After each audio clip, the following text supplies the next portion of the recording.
The Wedding, bab 32, penulis Neng. Sesuai dengan apa yang telah Fauzan dengar sebelumnya dari Via, bahwasanya beberapa pegawai yang sempat menjadi korban kebakaran di pabrik Fauzan, kini keluarga dari mereka tengah mengelilingi Fauzan. Tatapan mereka cukup mengintimidasi.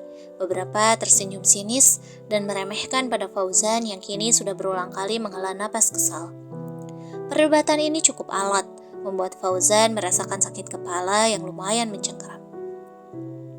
Jadi, bagaimana Pak? Bapak sudah menyiapkan uang kompensasi yang kami minta? Salah satu keluarga dari korban maju. Bapak yang terluka atas nama siapa? Fauzan bertanya, berusaha tenang. Tak dipungkiri, Fauzan merasa sedikit kesal juga. Mereka datang berbondong seperti pasukan pendemo, menyerang Fauzan dengan kata-kata kasar mereka, lalu menekan Fauzan agar segera memberikan mereka uang yang lumayan besar. Bukan hanya itu. Bahkan kini korban yang awalnya diprediksi hanya sekitaran 50 orang, kini bertambah menjadi sekitaran 70 orang. Bagaimana mungkin? Somad. Ayah saya namanya Somad. Ayah saya terluka cukup parah di bagian kaki, tangan, juga ada luka bakar di dekat punggungnya. Ucapnya antusias menjelaskan. Saya akan lihat dulu seberapa parah lukanya. Karena setelah saya tinjau kemarin, tidak ada karyawan yang terluka begitu parah. Semuanya hanya luka ringan dan saya sudah mengobatinya. Untuk kompensasi, tentu saya akan memberikan, namun tidak akan sebesar yang kalian minta. Fauzan berkata dengan tegas. Pria itu sudah enggan beramah tamah. Kamu tidak mau memberikan apa yang aku minta? Kamu tidak lihat bapakku terbaring lemah di rumah sakit? Semua tidak akan terjadi jika bapakku tidak kerja di pabrikmu itu. Seorang pria muda dengan perawakan sangar maju, mendorong bahu Fauzan dengan kesal, membuat Fauzan yang tengah lemah hampir saja tersungkur jika Via tidak membantu. Jika kamu tidak mau memberikan apa yang kami minta, maka kami tidak akan segan melaporkan kamu ke pihak berwajib. Biar kamu dipenjara sekalian. Yang lain ikut berteriak, mendukung apa yang dilakukan oleh si pria sangar tadi. Atau jika perlu, kamu sudah tidak lagi boleh mendirikan usaha di tempat ini. Silahkan, segera angkat kaki dari pemukiman kami. Salah satu ibu bertubuh montok juga ikut bersuara. Tenang, semuanya tenang. Fauzan berteriak kesal.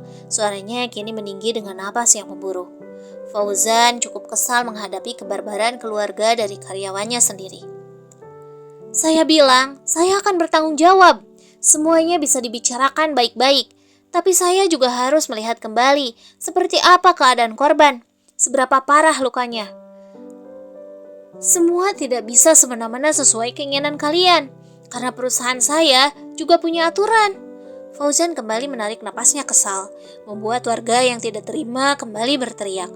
Bahkan beberapa dari mereka juga hampir melakukan tindak anarkis jika pihak keamanan tidak segera melakukan perlindungan.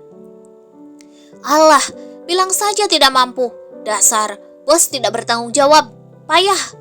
Kini si ibu dengan tubuh kurus mencubitkan bibirnya dengan sinis. Tatapannya begitu menghina dan meremehkan. Fauzan memegangi kepalanya yang terasa berdenyut. Berbicara dengan mereka, kok rasanya begitu percuma. Orang miskin kok ngaku-ngaku jadi bos. Walah, bilang saja tidak mampu, toh? Dan segala cacian lainnya Fauzan dengar. Pria itu hanya mampu mengusap dada. Sekali lagi meminta agar hatinya mau lebih bersabar lagi. Getaran ponsel yang berada di saku celananya kembali terdengar. Fauzan yang semula abai kini mulai merogoh ponselnya. Matanya menyipit kala melihat nomor ponsel yang belakangan jarang sekali menghubunginya. Entah beliau di sana yang terlalu sibuk atau justru Fauzan yang tidak peduli.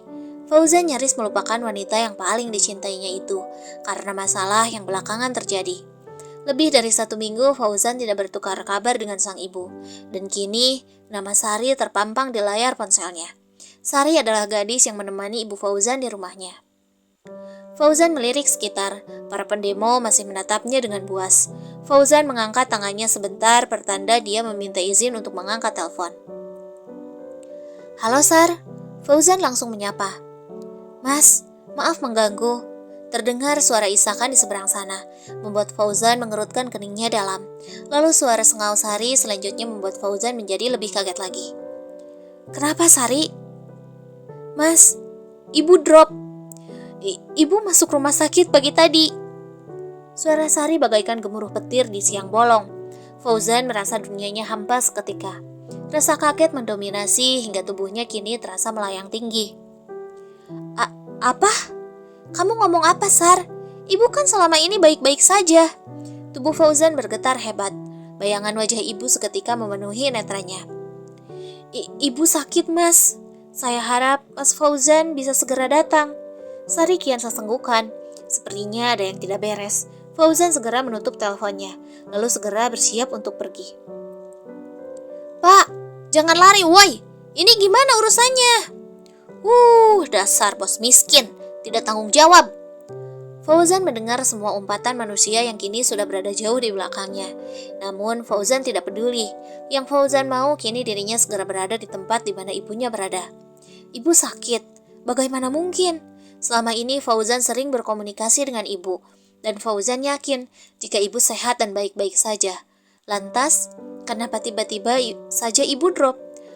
Apa ada sesuatu yang disembunyikan oleh ibu dan Fauzan tidak tahu? Tumben papa dan mama mengajakku makan siang bersama. Di luar lagi. Renata mengerutkan keningnya dalam, menatap pada kedua orang tuanya yang kini tengah bercanda dengan Yasmin. Ya, sesekali toh nak. Mama tersenyum sembari menggelengkan kepalanya. Tidak habis pikir dengan apa yang dipikirkan sang putri. Masa iya mengajak makan siang anaknya saja harus ada agenda khusus? Ya, hanya saja tidak biasanya. Renata menganggukkan kepalanya mengerti. Papa sebetulnya ingin bertemu langsung dengan suamimu. Papa membuka suara dengan nada serius. Tatapannya kini menjadi sendu. Ada apa, Pak? Renata bertanya dengan menyuapkan makanannya. Ya, sebagai seorang mertua, tentu saja kami merasa prihatin atas apa yang telah terjadi pada suamimu itu. Papa berkata dengan nada sedih. Maksudnya? Renata mengerutkan keningnya heran, membuat Papa dan Mama kini saling melirik tidak mengerti. Kenapa Renata terlalu acuh dengan apa yang menimpa suaminya? Pikir mereka. Loh, jangan bilang kalau kamu tidak tahu, Rena. Mama menatap menyelidik. Tentang apa, Mah? Renata kian tidak mengerti. Sayang, kamu sungguh tidak tahu jika suamimu mendapat musibah. Pabrik kain milik suamimu habis terbakar. Beberapa karyawannya dilarikan ke rumah sakit. Dan kini keluarga korban meminta banyak kompensasi. Kamu tidak tahu itu? Papa menggeleng tak habis pikir. Terang. Seketika sendok yang tengah Renata genggam terjatuh beradu menimpa piring hingga menimbulkan bunyi nyaring yang membuat Yasmin mengerjap kaget. Apa? Bagaimana mungkin? Renata berbisik lirih.